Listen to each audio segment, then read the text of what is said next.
게임 토큰을 많이 막 사용하고 그쵸, 그러면 그쵸. 또 그 코인도 오르고 게임에서도 좋고 너도 좋고 나도 그쵸. 좋고 그렇게 되기 위해선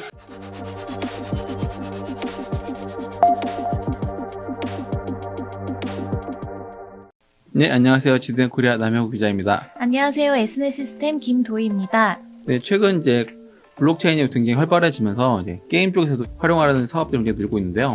네, 맞아요. 되게 다양한 게임 회사에서 그런 게임 토큰들을 많이 출시했더라고요. 위메이드라는 게임 회사는 윈믹스라는 코인을 빗썸이나 업비트에 그쵸, 상장하기도 상장했죠. 했죠. 이런 게임 회사의 코인들이 어디에 어떻게 사용될 수 있는지 좀 궁금했어요. 최근에 그래서 위믹스가 가장 대표적인데 위믹스 말고도 뭐 컴투스 뭐 C2X라고 해서 블록체인 게이밍 플랫폼 만들기도 했고요. 네. 네오이즈, 넷마블도 이제 MBX라고 해서 좀 블록체인 체인 콘텐츠라는 플랫폼. 걸 만들고 있거든요. 네. 거의 좀 유명한 게임 회사들이 대부분 좀 하나씩은 좀 블록체인이나 코인 관련된 이슈를 지금 준비하고 있더라고요. 사실 우리가 게임 머니가 과거에 있긴 그쵸. 했었잖아요. 지금도 있죠. 예. 네, 어떤 차이가 있을까요?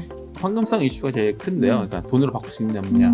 또 아이템을 거래하고 이런 사이트도 있고 이게 실제로 퍼즐을 운영하고 있거든요. 그럼 그게 이제 아이템만 살 수 있고 그걸 밖으로 빼는 거는 불가능한데 네. 중간 단계를 거치지 않고 이제 바로 내부에서 팔고 그걸 아이템으로 돈으로 다시 바꿀 수 있으니까 이걸 어떻게 악용하냐에 따라서 약간 불법이 낄 수도 있고 다른 추가적인 문제가 발생할 수 있으니까 그런 걸 좀 일단은 좀 경계해야 된다가 좀 얘기가 큰 거죠. 게임 사기 같은 경우는 개인 간의 거래에서 많이 그쵸, 일어나잖아요. 예, 맞아요. 토큰으로 거래를 한다고 하면 다 블록체인에 다 기록이 남고 하니까 오히려 좀 블록체인에서 강조하는 탈중앙화로 위험 부담이 없을 것 같다는 생각도 드네요. 말씀하신 것처럼 장점이라면은 이게 모든 아이템이나 이런 거에 소유자 이력 같은 게 확실하게 남거든요. 네. 이게 NFT랑도 비슷한 건데 해킹이 일어나도 그 해킹 피해를 막을 수도 있고 아니면 뭐 나중에 뭐 사고가 일어나서 백업이 되거나 했을 때도 이거를 좀 확실하게 좀 정리가 가능하다는 게 좀 장점이기는 하죠.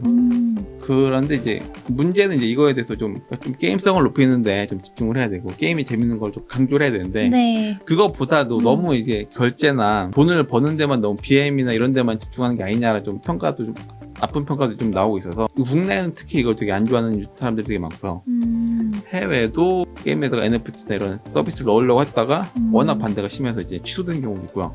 게임사들이 좀 양질의 게임을 잘 만들고 나서 뭐 추가적인 수익을 얻기 위해서 도입을 하는 거는 굉장히 그럴 수 있겠다 싶은데 너무 이런 것만 이제 수익에만 집중하는 모습을 보여주니까 이제 더 반발이 생기는 것 같긴 해요.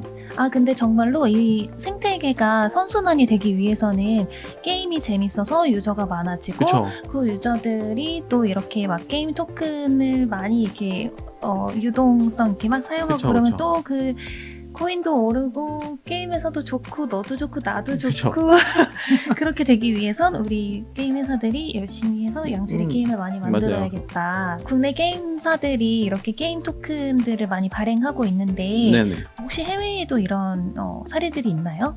해외 게임사 중에 가장 유명한 거는 이제 베트남의 엑시 인피니티라고 하는데요. 필리핀 게임 이용자에서 동남아나 이런 데서 수익을 좀 일거리를 찾거나 수익을 내기가 좀 힘든 상황인 경우가 많아요. 실제로 이제 게임상에서 일을 해서 네. 수익을 뭐 아이템 얻는 이걸 판매하거나 이런 걸로 수익을 내서 상당히 좀 흥한 사례가 됐거든요. 그러니까 네.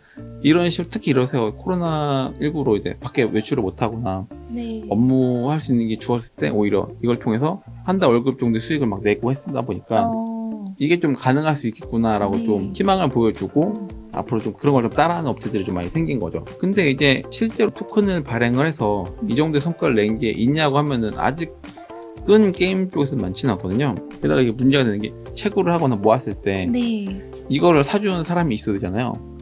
그쵸. 그럼 유저들이 있어야 되는 거죠. 그렇죠. 순환을 할 수 있는 구조를 만들어줘야 되는데 이게 얼마나 이어질지가 좀 애매하니까 코인을 발행하는 건 단순히 그냥 투자를 위한 거고 그 대신에 그걸 가지고 이제 기업에서 더 좋은 게임을 만들어 성과를 내면은 코인의 가치가 높아지는 뭐 약간의 두 번에 걸쳐서 이렇게 상장이랑 코인 두 가지 이슈로 한 번에 좀 자금을 끌어모을 수 있는 기회가 되지 않을까 좀 생각은 해요.